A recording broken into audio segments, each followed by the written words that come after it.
तो सेठ जी का भी चर्चा किया। तो लोगों ने कहा कि सरकार सेठ जी तो विदा कर गए, विदा हो गए, फिर भाई उसका एक बेटा था ना, उसका क्या हाल है? तो संतों ने कहा गांव के कि सरकार उसके बारे में नहीं पूछिए तो ज्यादा बढ़िया है। तो संत दयालु होते हैं।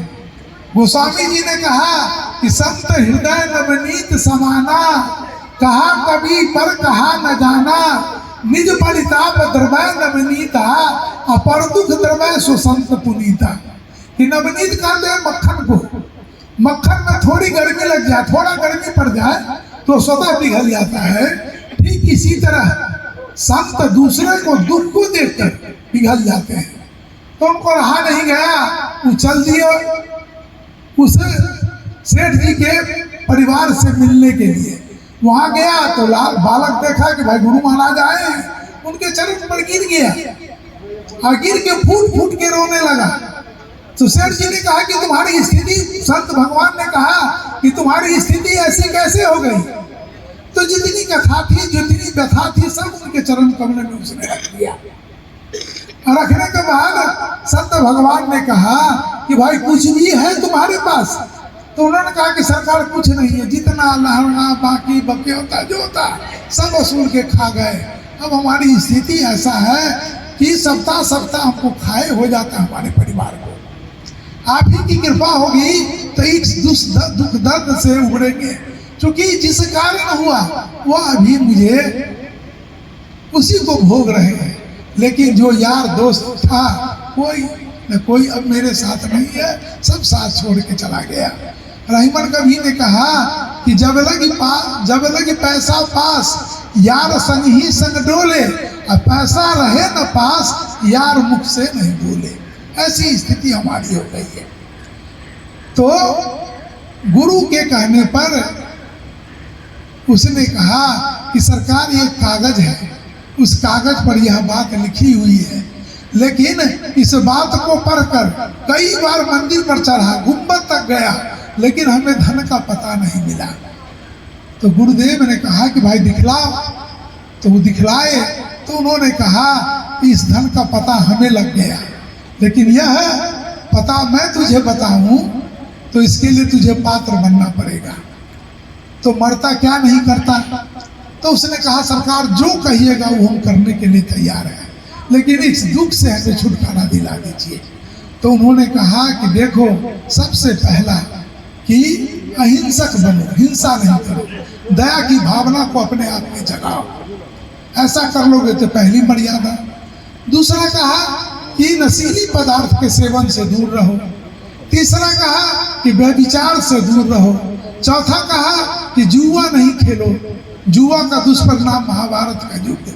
पांचवा कहा कि चोरी नहीं करो। छठा कहा कि वाणी में मधुरता रखो। और सातवां कहा कि कभी भी झूठ की राह से बचो। ये 7 बात तुम्हें बताते हैं। और जो तारीख लिखा हुआ था उस तारीख से 1 दिन पहले का समय दिया और कहा कि हम फलाने समय में हम तुम्हारे पास आएंगे। 2-4 महीने का समय था। और आने के बाद हम को लगेगा कि तुम इस धन के लायक हो गया तो मैं इस धन को बता दूंगा, और यह इतना धन है कि तुम्हारा जितना बुड़ गया है फिर आबाद हो जाएगा और तुम सुख चैन से जीवन अपना व्यतीत करोगे। तो सदूर कबीर साहब ने कहा कि वृक्ष कबहु नहीं फल भखै, नदी न संचय नीर, अपरमारथ के कारणे साधन धरा शरीर। रहा नहीं गया, समय पूरा 6 महीना के बाद गुरुदेव भगवान पहुँचे उसके यहाँ। 1 दिन पहले, मान लीजिए कि आज 23 तारीख है तो 24 तारीख का डेट था। 24 तारीख को से पहले 1 दिन पहुँच गए 23 तारीख को। और उसको देख करके परख लिए कि यह हम जो राह बताए, हम जो इसे संकल्प कराया 7 मर्यादा का, ये इसका अक्षर सा पालन किया। तो वेद ने कहा कि सप्त मर्यादा कवियस्तक्षु अस्ता सामेका मिदं भंगुरोगा आयोह स्कंभम उपस पथाम विसर्जो धनुरेश तस्थौ। कि जो व्यक्ति इस 7 मर्यादा में एक भी मर्यादा का पालन नहीं करेगा उसे अंत जो है वह अच्छा नहीं होगा।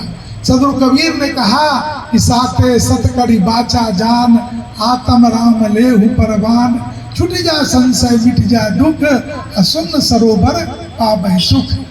तो जो व्यक्ति इस 7 मर्यादा को पालन करते हुए गुरु के वचन को दृढ़ता से पकड़कर उस पर चलता है, उसे के जीवन में कोई कष्ट, कोई परेशानी, कोई दुख, कोई दर्द नहीं होता है।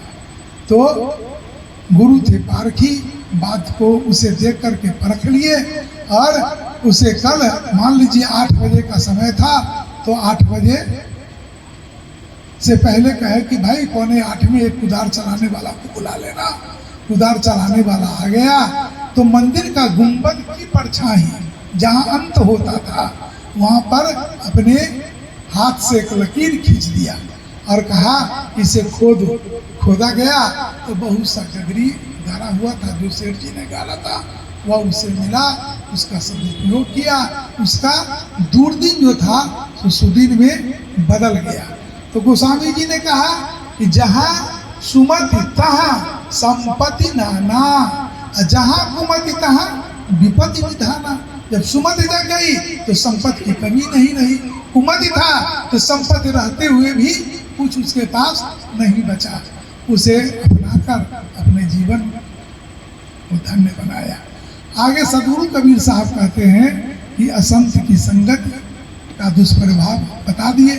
तो कहते हैं कि भगवान जो है वह सृष्टि के कण-कण में है, इस नाते तुम्हारे हृदय में भी है। उसे ढूंढने के लिए कहीं बाहर जाने की जरूरत नहीं है। उन्होंने कहा कि हरि हृदय रे अनत कत चाहो, भूले भरम गुनी कत बाहो, जग प्रबोध होत नर खाली, करते उदर उपाया, आत्म राम न चिन्हे संतो, क्यों ने मिले रमराया। वह जो भगवान सृष्टि के कण-कण में है वह तुम्हारे हृदय में है। और यह जानकर गुरु ने जो नाम रखा दिया उस नाम को माध्यम बना और उस माध्यम को प्रतिदिन रगड़ो। कैसे रगड़ो? तो उन्होंने कहा शास्त्र में आया है कि स्वदेहम अरिणम कृत्वा अप्रणवेन चतुरारिणम ध्यानम मथनाभ्यासे देवम पश्चिम गुरुपत। कि भगवान जो है, हम आप जानते हैं कि हर काष्ठ में आग है, हर पत्थर में आग है, छुपा हुआ है, दूध में घी है, छुपा हुआ है, लेकिन उसे प्रकट करने के लिए मथना पड़ता है, परिश्रम करना पड़ता है। इसी तरह भगवान जो कण-कण में व्याप्त है वह तुम्हारे अंदर है, हृदय में है। उसे प्रकट करने के लिए इस शरीर को नीचे की लकड़ी बनाओ। स्वदेहम अरिणम कृत्वा अप्रणवेन चतुरारिणम। प्रणव कहते हैं ओम को। बहुत लोगों को ओम से घृणा भी है, लेकिन हम ये नहीं कहते हैं कि आप उसी का जाप कीजिए। हम ये कहते हैं कि आपके गुरु ने जो नाम लिखा दिया उस नाम को माध्यम बना लीजिए। प्रतिदिन इस शरीर को एक नाम हो गया भगवान का, उसे ध्यानम निर्मथनाभ्यास, ध्यान की क्रिया प्रतिदिन कीजिए तो रगड़ना हो जाएगा। ऐसा जब करेंगे तो देवम पश्चिम निगूढ़वत, भगवान को प्रकट होने में तनिक भी देरी नहीं लगेगी। तो ऐसा जो भगवान है वह प्रेम से प्रकट होते हैं। सदगुरु कबीर ने कहा कि पिंजर प्रेम प्रकाशिया, प्रकटा योग अनंत, संशय कूटा सुख भया, मिला प्यारा कंत। हृदय में उस भगवान के प्रति प्रेम जगाइए, प्रेम से उसे रगड़िए, पुकारिए, ध्यान की क्रिया कीजिए। ऐसा जब कीजिएगा तो देवम पश्चिम माने भगवान को प्रकट होने में माने उनकी अनंत कृपा होगी। पिंजर प्रेम प्रकाशिया, प्रकटा योग अनंत। ऐसा जब हम आप करेंगे तो उनकी अनंत कृपा पर होने लगेगी। और जब अनंत कृपा होगी तो जितने तरह के संशय है सारा संशय दूर हो जाएगा और प्यारे प्रभु परमात्मा जो उनका दीदार होकर हम लोग अपने जीवन को धन्य बनाएंगे। अंत में सदगुरु कबीर ने कहा कि अठ सिद्धि नवनिधि नाम मंझार, कहीं कबीर भज चरण मुरारी। आठों सिद्धि नवोनिधि भगवान के नाम में समाहित है।